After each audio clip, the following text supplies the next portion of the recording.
ಎಲ್ರಿಗೂ ನಮಸ್ಕಾರ. ಇನ್ನೊಂದು ವಾರ್ತೆಗಳು ನೋಡುವ. ಮಣಿಪುರದಲ್ಲಿ ಶಾಂತಿ ಕಡಿದಿರರೆ ಕಠಿಣ ಕ್ರಮ. ಶಾ ಮೃತಯಿ ಕುಕ್ಕಿ ನಡುವೆ ಸಂಧಾನ ಯತ್ನ.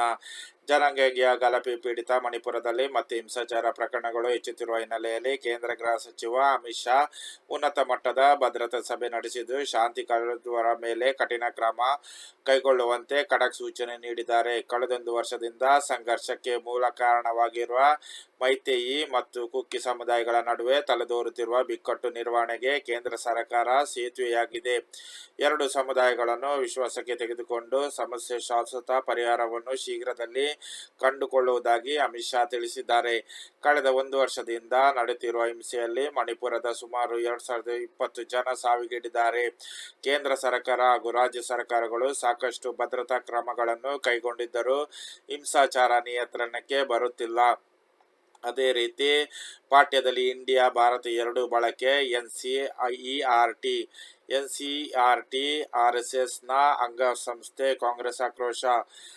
ಪಾಠ್ಯ ಪುಸ್ತಕಗಳಿಗೆ ಪರಿಶಿಷ್ಟನೆ ಬಗ್ಗೆ ಪ್ರತಿಕ್ರಿಯಿಸುವ ಕಾಂಗ್ರೆಸ್ ನಾಯಕ ಜೈರಾಮ್ ರಮೇಶ್, ಸಂಸ್ಥೆ 2014ರಿಂದ RSS ಅಂಗಸಂಸ್ಥೆಯಂತೆ ಕೆಲಸ ಮಾಡುತ್ತದೆ, ಸಂವಿಧಾನದ ಮೇಲೆ ದಾಳಿ ನಡೆಸುತ್ತಿದೆ ಎಂದು ಆರೋಪಿಸಿದ್ದಾರೆ.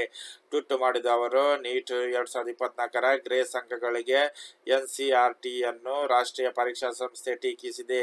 ಈ ಮೂಲಕ ತನ್ನ ವೈಫಲ್ಯಗಳನ್ನು ಮುಚ್ಚಾಕಲು ಸಂಸ್ಥೆ ಪ್ರಯತ್ನಿಸುತ್ತಿದೆ.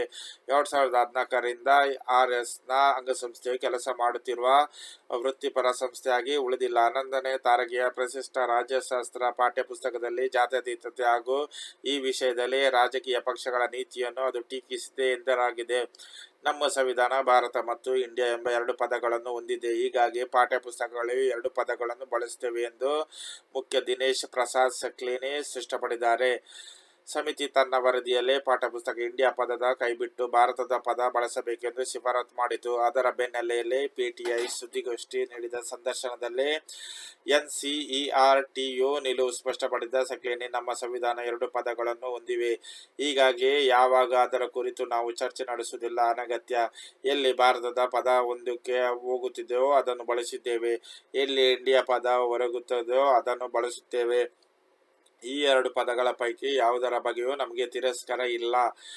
ನಿಮಗೆ ವಿಡಿಯೋ ಇಷ್ಟವಾದರೆ ಚಾನಲ್ ಲೈಕ್ ಮಾಡಿ.